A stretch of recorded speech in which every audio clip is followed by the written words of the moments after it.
and welcome.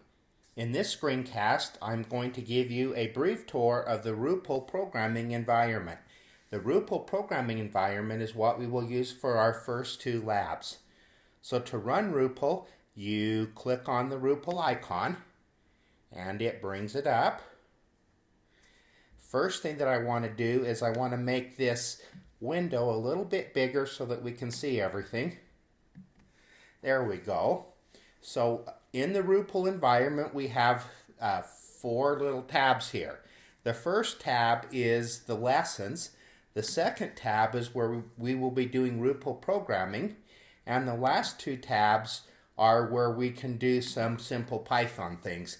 We won't be using the last two tabs.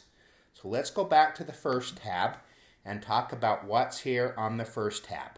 Probably the most important thing on the first tab, this is where we get our tutorials and lessons.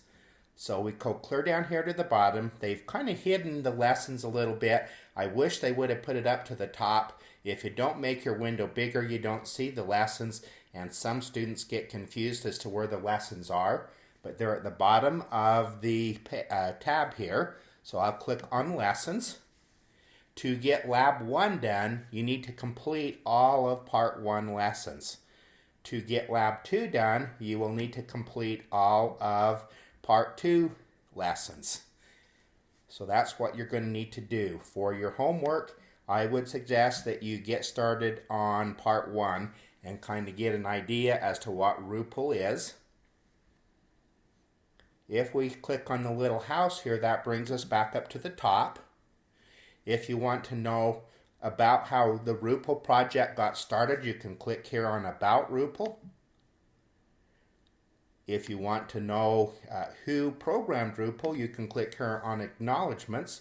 To be honest with you, those are probably not very important. One thing that I like to use a lot here is the Summary of Instructions. If you click here on Summary of Instructions, it will show you all the different things that Rupal knows how to do. It knows how to move, it knows how to turn left, knows how to pick up a beeper, put a beeper down, and turn off. So going back to the top here, that is basically that tab. So moving on to the next tab, this is where we actually create Rupal programs. In the Rupal world, we save two things. This section right here is the actual programming of the Rupal robot, and this section over here is the world that the robot plays in, where the walls are, where the beepers are, things of that nature. So we have two ways of saving things. The first one here is the programming, and that right here, this is the save button for saving a Rupal program, which is these instructions here. This little icon here that opens an existing robot program, that's how you get it back after you've saved it. Over here, this is the world programs. So right here is the world. If I want to save where the walls are in the world, I click here. If I want to get the walls back, then I use this open existing thing, and right here is a reset. So what you will do is you will create a world here, save it, and then if you want to go back to the last save, then you use this reset button to go back to the last save. This little icon here actually makes the robot program work. This is a single step program, so you can see step by step how Rupal moves. This one right here pauses the program, and this one right here stops Rupal from moving. This little thing here adjusts how fast the robot moves. This thing here is edit walls. This is where you create new walls, and you can resize the world if you want. If you want to make it bigger or littler, you can. Typically, we just use the 10 by 10 robot thing here. This is where I'm giving beepers to robots. So if you want a robot to get more beepers, you can click there. This adds more robots, so if you want more than one robot, you can. This thing right here will turn on the world view to let you know where the walls are. Sometimes that's helpful, but not very often. And this thing right here will change the image for the robot if you want the robot to look a little bit different. So going on down here, this is the world file. So what I want to do is I want to create a list of, or a section of walls. I'm going to click here, and now I'm in the wall creation mode.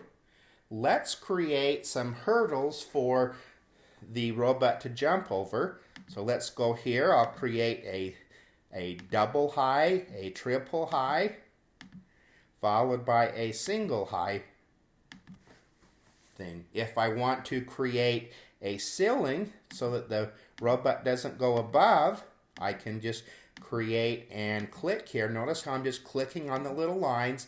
That puts up a wall.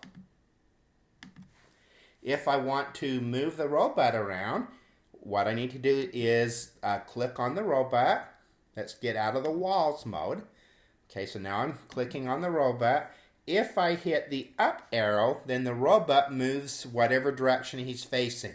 Notice how the robot here is facing to the east. So if I hit the up arrow, that means he moves to the east. Now if I want him to move up, I obviously don't want him to run into that poor wall, do I? So what I need to do is I need to move him and face him in another direction. In order to do that, you use the left arrow key. So if I hit the left arrow key, notice how he is faced up now. So now when I move him using the up arrow, he will go up. Now I need him to face to the east, so that's facing to the west, facing down, and then facing this way. I toggled through those with the left arrow key. Using the up arrow, I move. Using the left arrow key, I face down, and then I use the up arrow key to move down. Notice how he's facing down. The up arrow makes him move forward.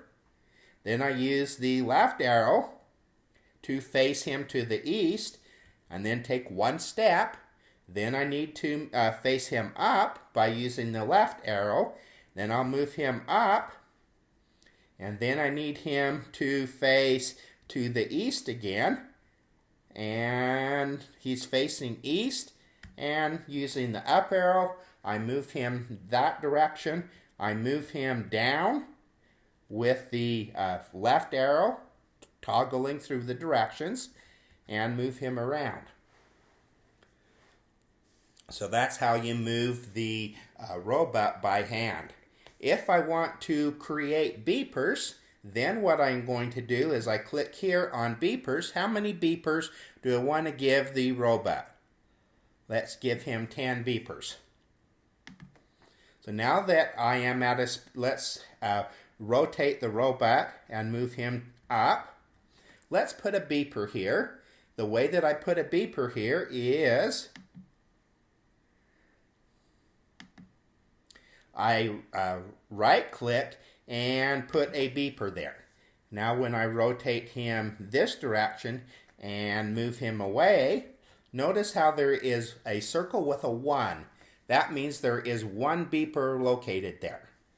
So what I am going to do is I'm going to go and rotate him this direction, move him to the beeper, and I'm going to right click and take that beeper away.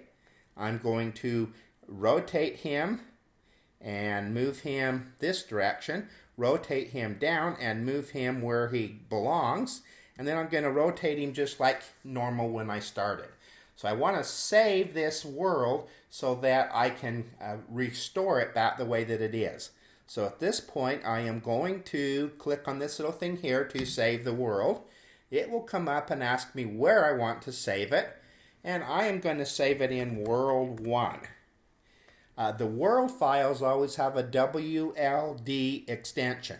You need to make sure as you're saving these that the extension is correct. We are saving a world file.